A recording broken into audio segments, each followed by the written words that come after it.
शांति।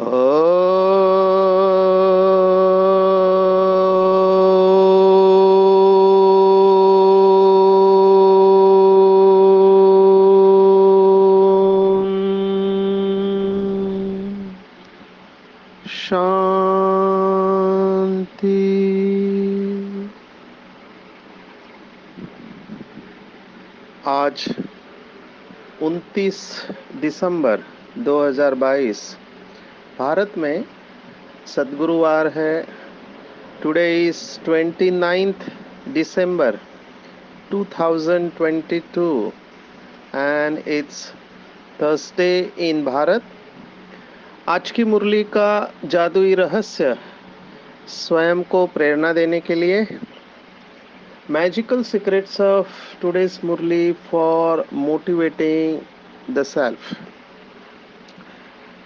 आज की साकार मुरली बहुत खुशी होती है कि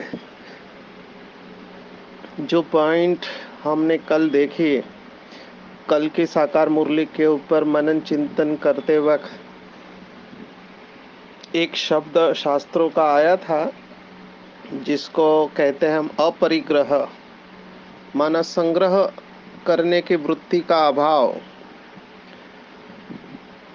तो वही बात आज फिर से बाबा ने साकार मुरली में अलग तरीके से बताई हुई है। आज की पूरी साकार मुरली अगर हम समराइज करें तो 3 शब्दों में हम आज की मुरली को पैकअप कर सकते हैं। वो है 3 शब्द, पहले भी बाबा ने मुरलियों में ये सुनाए हुए हैं। वो है चित्र, विचित्र और चरित्र। चित्र, विचित्र और चरित्र, ये पूरा विशाल ड्रामा, इसको हम चित्रपट कह सकते हैं। चित्रों की दुनिया है और इस चित्र में विचित्र 2 है। एक आत्मा भी विचित्र है और परमात्मा भी विचित्र है, क्योंकि दोनों का असली रूप बिंदु रूप है, तो उनका चित्र नहीं है। वैसे नाम रूप से न्यारी कोई चीज होती नहीं है, लेकिन फिर भी लौकिक के हिसाब से देखा जाए तो उनका चित्र नहीं है। इसलिए भक्ति मार्ग में बहुत कंफ्यूजन है, मूंझे हुए हैं। 3 शब्द भक्ति मार्ग के मुझे याद आ रहे हैं, निर्गुण निराकार, सगुण निराकार और सगुण साकार। ये 3 शब्द कुछ शास्त्रवादी इस्तेमाल करते हैं। परमात्मा के बारे में कंफ्यूजन है। इवन द ग्रेटेस्ट पोएट संत ज्ञानेश्वर, जिनको महान कवि कहा गया है, उनकी उपमाएं शास्त्रवादी देते हैं, तो उन्होंने भी ये कंफ्यूजन को प्रेजेंट किया है। हालांकि उनके पास अद्भुत प्रज्ञा शक्ति थी, पर उन्होंने भी कहा, परमात्मा को अनुभव किया और उन्होंने कहा कि मराठी में वो कहते हैं, तुझं सगुण म्हणू की निर्गुण रे, सगुण निर्गुण एको गोविंदू रे। माना तुझे सगुण कहूँ या निर्गुण कहूँ, सगुण और निर्गुण दोनों एक गोविंद ही है। तुझं दृश्य म्हणू की अदृश्य रे, दृश्य अदृश्य एको गोविंदू रे। माना तुझे दृश्य कहूँ या अदृश्य कहूँ, दोनों एक्चुअली गोविंद ही है। जब हमने महाराष्ट्र में इसके ऊपर एक सीरीज रिकॉर्ड की, जो घर घर में पाठ बोला जाता है, जैसे भक्ति मार्ग में अलग अलग पाठ कहे जाते हैं। एक जैसे हमने देखा है कि हनुमान चालीसा काफ़ी लोग पढ़ते हैं, कई लोग विष्णु सहस्त्र नामावली पढ़ते हैं, माना विष्णु के सहस्त्र नाम लेना पुण्य समझते हैं। कई लोग वो शिव का मंत्र जाप करते हैं, महामृत्युंजय मंत्र उसको कहते हैं। ओम त्र्यंबकम यजामहे सुगंधिम पुष्टिवर्धनम, बहुत सुंदर मंत्र है। कई लोग गायत्री के मंत्र को पठन करते हैं डेली। तो ऐसे महाराष्ट्र में एक वारकरी संप्रदाय है, उसमें संत ज्ञानेश्वर का हरि पाठ है। माना रोज हरि को याद करने के को उन्होंने कुछ पाठ बताया। तो उसमें और और भी उनकी जो रचनाएं हैं, तो उसमें वो कहते हैं कि परमात्मा के मैं पैर छूने को जाता हूँ तो मुझे पता चलता है कि उनके पैर ही नहीं है। वो कहते हैं पाया पडू गेले तव पाऊलची न दिसे, समोर की पाठी मोरा तेची न कळे।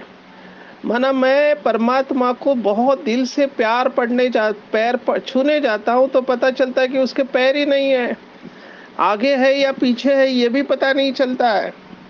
तो ये एक्चुअली जो वर्णन है ये निराकार का वर्णन है, और ये शैव संप्रदाय के हैं, नवनाथ संप्रदाय कहते हैं, जो शिव को मानने वाले, लेकिन उन्होंने पूरी महिमा कृष्ण की हुई है। तो ये कंफ्यूजन को जन्म देने वाले हम ही हैं, क्योंकि हम संगम युग पर कल्प वृक्ष की जड़ में हैं।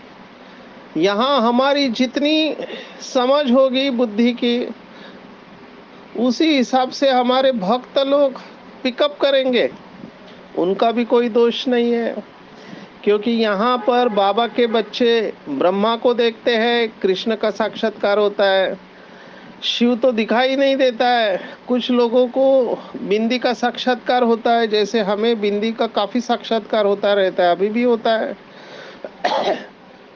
तो हम ये समझते हैं कि ब्रह्मा भी एक मीडियम है, और ब्रह्मा की आत्मा और श्री कृष्ण की आत्मा एक है। लेकिन जो भावना वाले होते हैं वो ब्रह्मा को ही कृष्ण समझते हैं, या कृष्ण को ही भगवान समझते हैं। तो ये तीन चरित्र मिलाए गए हैं, कृष्ण का चरित्र, ब्रह्मा का चरित्र और शिव बाबा का चरित्र।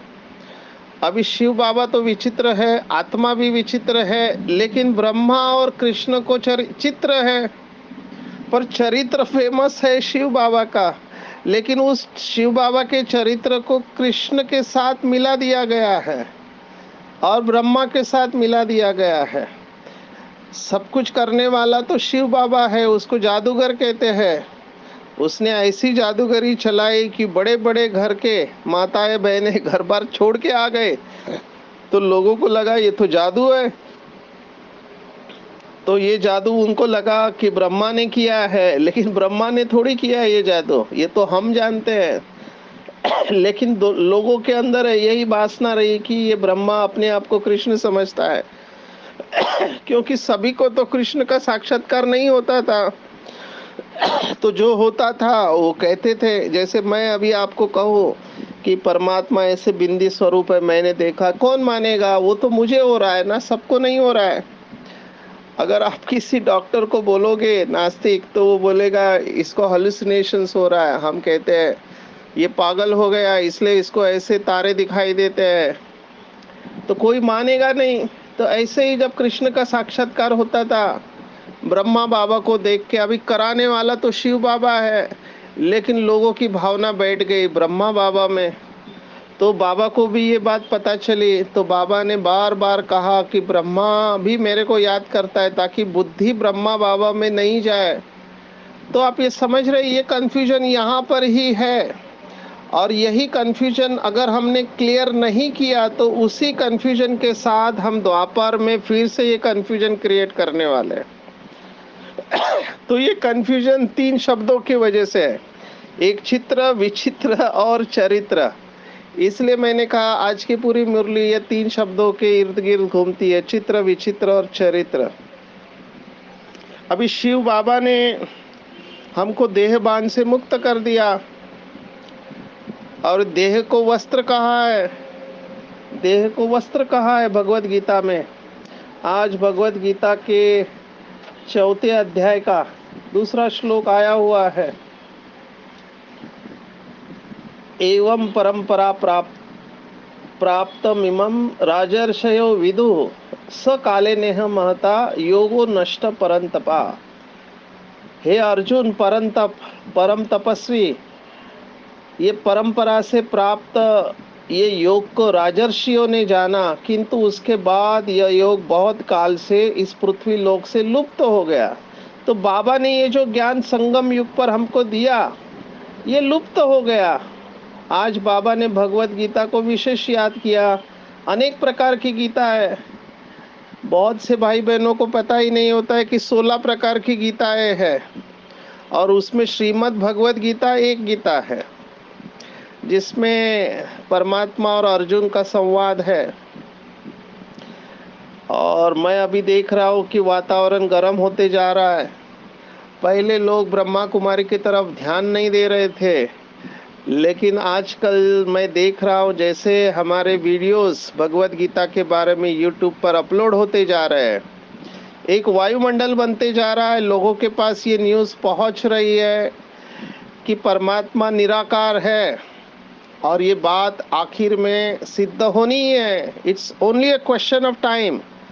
केवल समय की बलिहारी है। We have to wait for the right moment, क्योंकि भगवान इस धरती पर आया है और उसके बच्चों को पता होना चाहिए। बाबा ने वाणी चलाई है इसके ऊपर और कहा है कि मैं आऊं और बच्चों को पता नहीं चले, ऐसा हो नहीं सकता है। लेकिन ये सब जो है, जो साकार देहधारी को भगवान समझने वाले, वो सब हिलने वाले हैं, दुखी भी होंगे, इसलिए रिएक्ट करेंगे। और वो रिएक्शन का वीडियो मेरे पास आ चुका है, तो मैं वो ग्रुप में पोस्ट करने वाला हूँ ताकि आपको पता चले कि क्या क्या ये सोचते हैं और ये एक्सेप्ट करना इन लोगों के लिए कितना कठिन है। क्योंकि बाबा बार बार कहते, आज भी कहा कि श्री कृष्ण का जन्म भगवत गीता से हुआ है। श्री कृष्ण की माता है भगवत गीता और श्री कृष्ण बच्चा है। लेकिन अभी इनकी भावना बहुत समय से पड़ी हुई है, बैठी हुई है, तो वो निकलने में बहुत मुश्किल होता है। वो ये न के न प्रकारे न वो यही बताएंगे कि श्री कृष्ण भगवान है। अभी भगवान और भगवान जैसा इन दोनों में फर्क है। तो ये बात अभी बहुत ही जल्द स्टेज पर आएगी, ऐसे मुझे लगता है। हम सब बाबा के बच्चे, जैसे हमारा योग बढ़ेगा तो ये बात स्टेज पर आनी है कि गीता का भगवान निराकार ही होना चाहिए, साकार देहधारी जो गर्भ से जन्म लेता है। ये दोनों श्लोक 4 अध्याय के हैं। बाबा ने आज कहा इवन लक्ष्मी नारायण भी गर्भ से प्रवेश लेते हैं, उनकी माता परवरिश करती है। लेकिन मैं किसी माता के गर्भ से प्रवेश नहीं करता हूँ, जन्म नहीं लेता हूँ, है ना। हमने देखा 4 अध्याय का 9वां श्लोक, जन्म कर्म च मे दिव्यम यो वेत्ति तत्वता त्यक्त्वा देहम पुनर्जन्म नैति मामेतु सो अर्जुन। मेरा जन्म और कर्म दिव्य है, दिव्य जन्म है मेरा, जिसको बाबा ने कहा परकाया प्रवेश करता हूँ मैं, गर्भ से जन्म नहीं लेता हूँ। तो मेरे कोई माता पिता नहीं है, लेकिन मैं सबका माता पिता हूँ। इसको बहुत अच्छी तरह से समझना है और ये यथार्थ ज्ञान को बुद्धि में फिट कर देना है अच्छी तरह से। क्योंकि जितना यहाँ पर आपके संगम युग में क्लैरिटी होंगी, ज्ञान की गहराई होगी, स्पष्टता होगी, उतना ही जब द्वापर में हम आएंगे तब हम क्लियर रहेंगे, परमात्मा के प्रति कंफ्यूजन नहीं है। लेकिन बाबा के बच्चे नंबरवार है, नंबरवार होने के कारण हर एक की बुद्धि नंबरवार काम करती है। मुझे आज भी ऐसे प्रश्न पूछे जाते हैं, बहुत सारे प्रश्न जो बेसिक प्रश्न है। अभी इन्होंने कोर्स भी अच्छी तरह से किया नहीं होता है। आजकल ऑनलाइन कोर्स करते हैं या किताब पढ़ते हैं या डायरेक्ट किसी देहदारी के लेक्चर सुन के डायरेक्ट मुरली चालू करते हैं, तो बेस क्लियर नहीं होता है और फिर बहुत सारे प्रश्न आते हैं क्योंकि लौकिक पढ़ा हुआ रहता है। तो लौकिक शास्त्रों का ज्ञान या दूसरे देहदारियों का ज्ञान और बाबा का ज्ञान, इसमें कॉन्फ्लिक्ट चालू हो जाता है। अभी वो कॉन्फ्लिक्ट रिजॉल्व होने में बहुत मेहनत लगती है, बहुत टाइम लगता है, लेकिन सब तक बहुत समय निकल जाता है। तो निश्चय पूरा पक्का चाहिए, जो बाबा कह रहा है वो सच है, जो बाबा कह रहा है वो सच है, क्योंकि स्वयं भगवान ये कह रहा है। ये ज्ञान किसी शास्त्रों का ज्ञान नहीं है। बाबा को वेद उठाकर या भगवत गीता या कोई शास्त्र उठाकर नहीं सुनाते, वो स्वयं बीज है। कल्प वृक्ष का चैतन्य बीज है, उसके अंदर पूरे वृक्ष का ज्ञान है, उसको कोई शास्त्र उठाने की जरूरत नहीं है। तो वो तो वेद और शास्त्रों का सार समझाता है। और जिस दिन बाबा की ये बात हमारे बुद्धि में स्पष्ट हो जाएगी, उस दिन अपने आप हमारे दिल से निकलेगा, ओहो बाबा, आपने तो हमें जी दान दिया। आपने सृष्टि के आदि मध्य अंत का नॉलेज देकर हमें सभी दुखों से छुड़ा दिया। शुक्रिया बाबा, शुक्रिया। हमारे कितने अच्छे अच्छे गीत बने हुए हैं शुक्रिया के ऊपर। धन्यवाद, शुक्रिया, ये गीत बार बार सुनने चाहिए। लौकिक में भी कहते हैं कि एक शब्द की प्रार्थना है, एक शब्द, और वो है थैंक यू या धन्यवाद, या उर्दू में शुक्रिया कहते हैं। हम कहते हैं या तो आप वाद विवाद में रहते हैं या धन्यवाद में रहते हैं, या तो आप शिकायत करते हैं या शुक्रिया करते हैं, या तो आपको विशेषता दिखाई देती है या अवगुण दिखाई देती है। ठीक है ना? तो धन्यवाद मोड में रहना चाहिए। जो भी व्यक्ति सुखी होना चाहता है, fast formula to happiness is धन्यवाद। हमेशा अपने मन और बुद्धि को धन्यवाद मोड में रखो। आप जल्द ही महसूस करेंगे कि आपकी संतुष्टता की परसेंटेज बढ़ती जा रही है। असंतुष्टता कारण अप्राप्ति होती है, और अप्राप्ति का कारण कोई ना कोई इच्छा होती है। जैसे ही आपके दिल से निकलेगा धन्यवाद, हर चीज के लिए धन्यवाद, इसकी जितनी गहराई में जा सकते हो उतना जाओ। धन्यवाद, हर चीज के लिए धन्यवाद दो। अभी आप ये मुरली रहस्य सुन रहे, धन्यवाद बाबा, धन्यवाद। मैंने कभी सोचा नहीं था। एक माता ने अनुभव लिखा कि मैं किचन में खाना बनाते समय मुरली रहस्य लगाती हूँ। मेरा बेटा सुनता नहीं था, लेकिन उसके कान पे पड़ा कुछ बातें, कल वो योग की बताई, तो उसको अच्छा लगा। कोई गाड़ी चलाते वक्त मुरली रहस्य सुनता है, उसके अंदर कौन सी पॉइंट चली जाती है। तो किसको बाबा कैसे पालना दे रहा है हमको भी समझ में नहीं आता है, कब किसको कौन सी पॉइंट कैसे क्लिक हो जाएगी। बहुत लोग, एक माता ने कहा मेरा डिप्रेशन चला गया जब से मुरली रहस्य सुनते हो। तो ये सब अद्भुत है, ये सब भगवान का कमाल है, जो अपने बच्चों को शक्ति दे रहा है। किसी ना किसी रूप से कहीं ना कहीं आपको वो पॉइंट मिल जाएगी। तो शुक्रिया, हमेशा शुक्रिया मोड में रहो, हमेशा शुक्रिया। और हर बात में खूबियाँ देखो, नहीं तो खामियां दिखाई देंगी।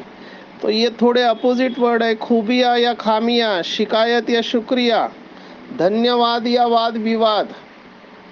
तो हमेशा धन्यवाद में रहो, शुक्रिया में रखो, खूबियाँ देखते रहो, तो जीवन बहुत सुंदर हो जाएगा, जीवन महकना चालू हो जाएगा। मेरा ये अनुभव मैं आपको सुना रहा हूँ। अभी आप मुरली रहस्य सुन रहे हैं, धन्यवाद बाबा, क्योंकि आपके कान अच्छे हैं तभी आप सुन पा रहे हैं। आपके पास, अगर आप मुरली रहस्य सुन रहे हैं, इसका मतलब आपके पास मोबाइल है, तो उसके लिए भी धन्यवाद दो। और ये मुरली रहस्य आपको समझ में आ रहा है, इसके लिए भी धन्यवाद दो। क्योंकि अगर ब्रेन की बीमारी है, मन की बीमारी है, तो आप इसको समझ नहीं पाएंगे अच्छी तरह से। तो कितनी सारी धन्यवाद बातें आपको देनी चाहिए। आज हम एक स्थान पर गए थे, तो भक्ति कहाँ तक जा रही है मैं देख रहा हूँ। आज हम इस्कॉन हरे रामा हरे कृष्णा का एक 100 एकड़ का कैंपस है, महाराष्ट्र में पालघर डिस्ट्रिक्ट में वाड़ा करके तालुका है, वहाँ पर है। तो उन्होंने इको फ्रेंडली विलेज वहाँ बनाया हुआ है। तो वहाँ कुछ काम था, उसके लिए जाना हुआ। तो मैं देख रहा हूँ ये भगवत गीता वाले ये न के न प्रकरण हमसे दृष्टि ले रहे हैं कैसे भी करके, क्योंकि जड़ में तो हम बैठे हैं, तो हमारे पास इनको आना ही है किसी न किसी। या तो हम जाएंगे, या प्यासा कुएं के पास जाएगा, या कुआं प्यासे के पास जाएगा। तो मैं अभी कुछ दिनों से महसूस कर रहा हूँ कि ये जो भी श्रीमद् भगवत गीता पढ़ने वाले हमसे जुड़ते जा रहे हैं। क्योंकि मैं हमेशा ये स्वमान में रहता हूँ, रखता हूँ अपने आप को कि मैं कल्पवृक्ष की जड़ में हूँ, मास्टर बीज रूप हूँ, पूर्वज हूँ, आधार मूर्त उद्धार मूर्त हूँ, क्योंकि इन भक्त आत्माओं का उद्धार हमारे द्वारा ही होगा। तो मैं देख रहा हूँ फास्ट तीव्र गति से आत्माएं हमारे पास जा रहे हैं, और वंडर मैं देख रहा हूँ जहां जा रहा हूँ वहां पे मुझे भगवत गीता मिल रही है। अभी ये कैसे होता है मुझे नहीं पता। लोग आजकल एक शब्द इस्तेमाल करते हैं, लॉ ऑफ अट्रैक्शन, आकर्षण का सिद्धांत। मेरे सबकॉन्शियस से शायद ऐसे तरंगे जा रहे हैं जो भगवत गीता या उससे संबंधित बातें मेरे पास आकर्षित हो रही है। तो I don't know how it happens but it is happening. तो आज हम एक स्वामी जी से मिले जिनका नाम था देवर्षि नारद स्वामी। उन्होंने देवर्षि नारद स्वामी, और ये एमटेक इंजीनियर है, आईआईटी में से पढ़ा हुआ है, पर उन्होंने जीवन दे दिया है अपना कृष्ण की सेवा के लिए। तो वो थोड़ा कुछ इंजीनियर है, तो उन्होंने मड ब्रिक्स बनाई है। मड माना मिट्टी के ब्रिक्स से ग्राउंड+3 बिल्डिंग खड़ा किया है। ये नॉवेल है, तो उसको देखने के लिए हम गए थे, क्या क्या उसके प्लस माइनस पॉइंट होते हैं। तो उसने बहुत समय दिया, तो उसको सौगात दिया बहन जी ने। तो कृष्ण का फोटो था, तो मैंने जब उसको फोटो दिया तो उसका, देखो आप इतना मुस्कुराते हो, आप भी कृष्ण जैसे बनो। तो उन्होंने कहा कृष्ण जैसे तो मैं नहीं बनूंगा, लेकिन कृष्ण का सेवक जरूर बन के रहूंगा। तो जैसे बनना, वो तो मानते ही नहीं कि हम भगवान जैसे बन सकते हैं। वो कहते हैं हम तो उनके चरणों के दास हैं। तो ये नवधा भक्ति में से दास्य भक्ति, दास चरणों में पड़े रहे, बस उसकी सेवा करते रहे, यही भाव है। अब ये भाव बहुत सुंदर है, और यहाँ पर भगवान हमें चरणों की धूल से सिर का ताज बना रहा है। कितना फर्क है देखो, भक्ति मार्ग में और ज्ञान मार्ग में कितना फर्क है। वो भक्त जो होते हैं अपने को परमात्मा के चरणों की धूल समझने में धन्य समझते हैं, और यहाँ भगवान कह रहा है कि तुम मेरे आंखों के नूर हो, सिर के ताज हो। कितनी नशे की बात है। तो जब हम ऐसे भक्तों से मिलते हैं, खुद ब खुद नशे में स्थित हो जाते हैं। बेचारे आज भी भटक रहे हैं, क्योंकि इनका भक्ति का पार्ट है। हालांकि हम युक्ति से उनको बुलाते हैं, लेकिन वो कृष्ण के प्यार में इतने खोए रहते हैं कि उनको लगता है अभी कुछ पाना बाकी नहीं रहा। जैसे हम बाबा के बच्चे कहते हैं कि पाना था सो पा लिया, वैसे उनका भी गीत है, पाना था सो पा लिया। और हमने देखा शाम को निकलते समय, तो वो लोग एक ढोल लेके, माइक लेके, सब उनका 100 एकड़ के कैंपस में हरे रामा हरे कृष्णा कृष्ण कृष्णा हरे हरे ये मंत्र, और वो समझते हैं कि ये मंत्र से कृष्ण खुश होगा हमारे ऊपर, कृष्ण खुश होगा, तो उसकी कृपा दृष्टि बनी रहेगी हमारे ऊपर। अब ये भावना है भक्ति की। मैंने हमारे इधर एक माता देखी, बूढ़ी माता है विक्रोली में, अभी उसका छोटा सा दुकान है जिसमें नारियल वगैरह होते हैं। तो वो करती थी, मुरली सुन के जाती थी, और जो भी गिराई आता है उसको कहते आज हमारे शिव बाबा ने ये कहा, ये लो नारियल। ऐसे करके बाबा की पॉइंट उनको सुनाती थी। अभी लोगों को उसकी इतनी आदत लग गई कि जब ये भूल जाती थी तो कहते आज आपके बाबा ने क्या कहा, माना उनके भी मुख से शिव बाबा निकल रहा है। देखो इसको कहते हैं अपने प्यार का प्रभाव, परमात्म प्यार के प्रभाव से दूसरों को प्रभावित करना। लोग सामने से उस बूढ़ी माता को पूछ रहे आज आपके शिव बाबा ने क्या कहा, माना उनके मुख से शिव बाबा निकल रहा है, जो कि जानते नहीं है शिव बाबा को। पर मैं ये भक्ति और ज्ञान का कॉन्ट्रास्ट आपको बता रहा हूँ। अगर हम भी शिव बाबा के प्यार में खोए हुए हैं, तो हमारे मुख से शिव बाबा नेचुरली निकलना चाहिए, और हम डरते क्यों है मुझे ये समझ में नहीं आता।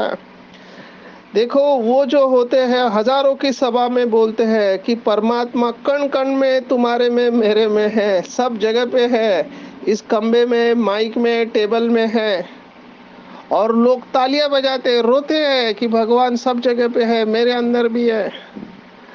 अब ये कितनी बड़ी ग्लानि है परमात्मा की, ज्ञान के हिसाब से ग्लानि है परमात्मा की, अपमान है, लेकिन वो उसको सत्य समझते हैं। क्यों? क्योंकि साइकोलॉजी का नियम है, मनोविज्ञान का, कि आप कोई भी झूठ बात 100 बार रिपीट करते हो तो वो सच लगने लगती है। ये मनोविज्ञान का नियम है। अभी इतने सालों से ये बात सुनते आए हैं कि कण कण में भगवान ने इसके ऊपर कहानियां बनाई है, हिरण्यकश्यप और नरसिंह अवतार, तो खंबे में से निकल आया। अब ये इतना डीप डाउन गई है कि इसको चैलेंज करना बहुत मुश्किल होता है।